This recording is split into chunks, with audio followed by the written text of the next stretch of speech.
ونحمده ونصلي على رسوله الكريم أما بعد وقد قال الله تعالى في القرآن المجيد والفرقان الحميد أعوذ بالله من الشيطان الرجيم بسم الله الرحمن الرحيم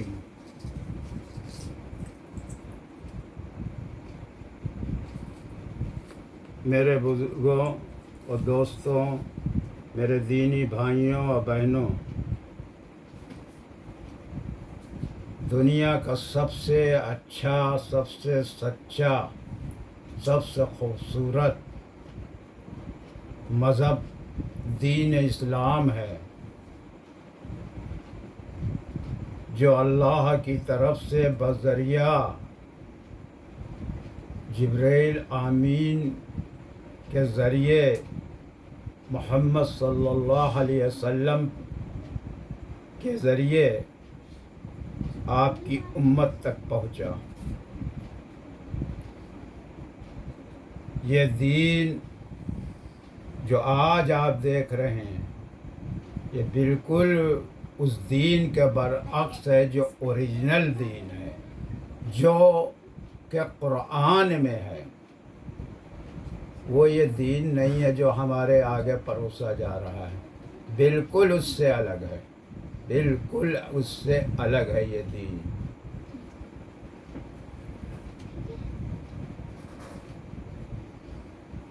تو میرے محترم دوستوں، کہنے کا مطلب یہ ہے کہ وہ اوریجنل دین کیسے پتہ چلے کیا ہے۔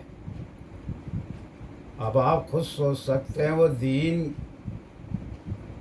قرآن مجید کے اندر ہے، اور قرآن مجید نہ پڑھا جائے، قرآن مجید کو سمجھا نہ جائے، قرآن مجید کے حلقوں میں بیٹھا نہ جائے، درس قرآن کے لیے ہمارے پاس سننے کے لیے ٹائم نہ ہو، تو دین کا کیسے پتہ چلے گا؟ یہاں کی زندگی کیا ہے؟ ایک پل کا بھی بھروسہ نہیں ہے، اور یہاں ہم فالتو نہیں بھیجے گئے ہیں۔ یہ ہمارا سینٹر پڑا، ہر امتحان کا ایک سینٹر پڑتا ہے، تو ہمارا یہ اینول امتحان ہے، اس میں سب پرچے کھلے ہیں، دنیاوی پرچے سب بند رہتے ہیں، گیس پہ ہوتا ہے۔ یہاں گیس کا معاملہ نہیں ہے، یہاں پریکٹیکل یعنی عمل کا معاملہ ہے۔ اور ہم نے ابھی تک کوئی پرچہ نہیں کیا، اور امتحان کے لیے تھوڑا سا وقت دیا جاتا ہے، اتنے ٹائم کے اندر سب پرچے حل کرنا رہتے ہیں۔ اللہ نے بھی بہت چھوٹی سی زندگی ہم کو عطا کرائی ہے۔ اگر کسی کی زندگی 60 سال ہے تو اس نے 20 برس تو سو کر گزارے بستر پہ، 3 سال اس نے کھانا کھاتے گزارے۔ یہ 60 سالہ زندگی کے بتا رہے ہیں، جبکہ زندگی کے ایک پل کا بھروسہ نہیں، کوئی 40 کوئی 45 میں جا رہا ہے۔ تو میرا بھائی، گھنٹی کب بج جائے پتہ نہیں، اس سے پہلے کہ گھنٹی بج جائے اور پرچے لے لیے جائیں، پرچوں کو حل کر لیجئے، اس پر عمل کر لیجئے۔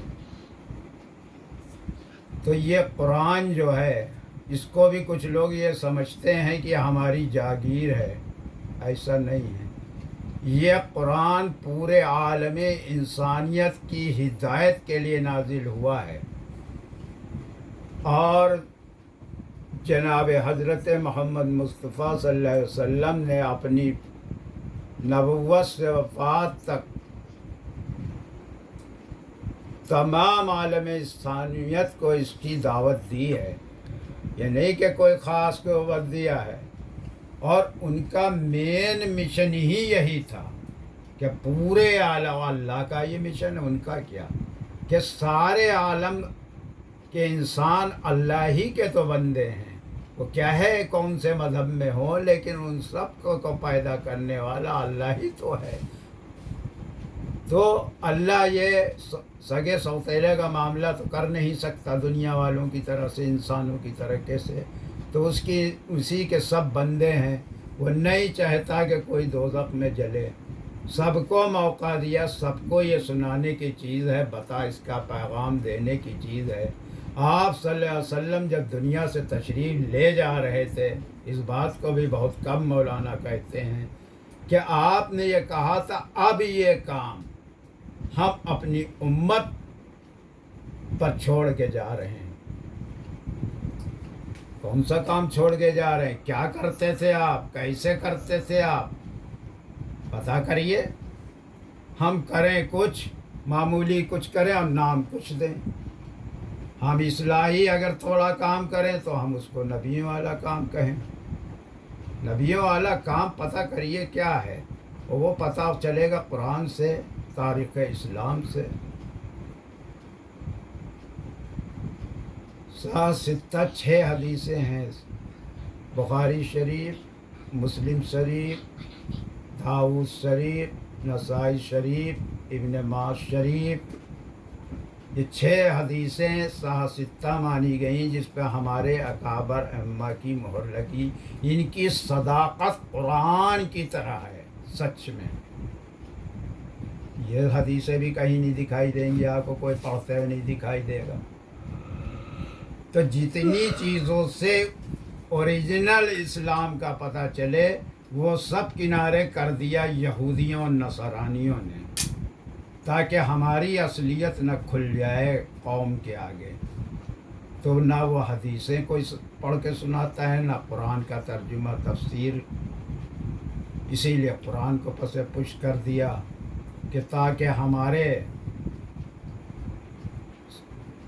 عیب نہ کھل جائیں کہ ہم نے کیا کہا اور قرآن کیا کہہ رہا ہے. تو میرے بھائی, ایسے لوگوں سے ایک آیت ہے قرآن شریف کی, ان اللہ یحب الذین یقاتلون فی سبیلہ صفا کأنہم بنیان مرصوص. اللہ اس شخص سے خاص طور پر خوش ہوتا ہے, خاص طور پر سب سے عزیز, سب سے چاہتا ہے اس شخص کو جو اللہ کی راہ میں اس طرح مل کر لڑے جیسے ایک عمارت ہو جسے شیشہ پلایا گیا ہو. ان اللہ یحب الذین یقاتلون فی سبیلہ صفا کأنہم بنیان مرصوص. یہ اس آیت کا ترجمہ ہے. تو میرے بھائیوں, یہ آیت سنانے کا مطلب یہ ہے کہ برائیوں سے لڑیے, برائیوں سے لڑیے, برائیوں کو روکیے. یہ ہمارا دین اسلام ہم پر فرض ہے. حضور صلی اللہ علیہ وسلم نے کیا کرا ہے؟ دنیا میں وہ کون سی برائی تھی جو نہیں تھی؟ آج تو اتنی بڑی برائیاں ہیں بھی نہیں, سب کو آپ ختم کر کے گئے. اور اس ختم کرنے میں آپ نے کتنی تکلیفیں اٹھائیں, کتنی تکلیفیں اٹھائیں, آپ کتنا ستائے گئے. آپ کو آپ کے پیارے رسول کا واسطہ, آپ کو آپ کے پیارے رسول کی محبت کا واسطہ کہ جو دین ہم کو انہی نے دیا, اسے ہم سب کی ذمہ داری ہے کہ سنبھال کر رکھیں, سنبھال کر رکھیں. اسے بگاڑنے نہ دیں, بگڑنے نہ دیں. اسے اس کو بگاڑنے والوں سے مقابلہ کریں. وآخر دعوانا ان الحمد للہ رب العالمین. 5 منٹ.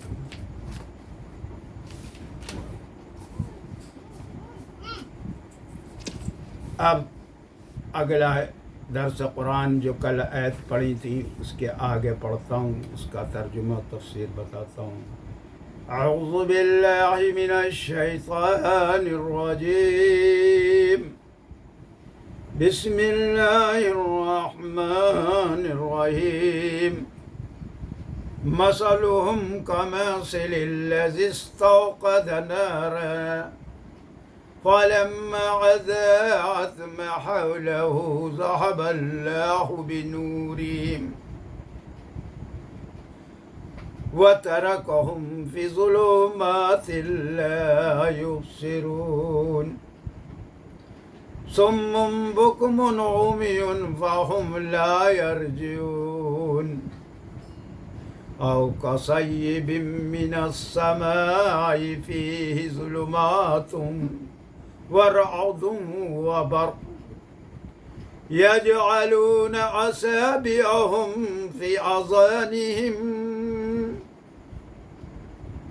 من الصواعق حذر الموت والله محيط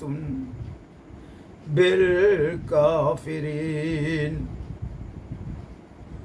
يكاد البرق يقطف أبصارهم كلما أزاغ لهم مشوا فيه وإذا أظلم عليهم قاموا ولو شاء الله لذهب بسمعهم وأبصارهم إن الله على كل شيء قدیر. ان کی حالت اس شخص کی حالت کے مشابہ ہے جس نے کہیں آگ جلائی ہو، پھر جب روشن کر دیا ہو اس آگ نے اس شخص کے گردا گرد کی سب چیزوں کو ایسی حالت میں سب کر لیا ہو، اللہ تعالیٰ نے اس کی روشنی کو اور چھوڑ دیا ہو ان کو اندھیروں میں کہ کچھ دیکھتے بھالتے نہ ہوں. بہرے ہیں، گونگے ہیں، اندھے ہیں، سو یہ اب رجوع نہ ہوں گے. یا ان منافقوں کی ایسی مثال ہے جیسے بارش ہو آسمان کی طرف سے، اس میں اندھیری بھی ہو اور رعد و برق بھی ہو.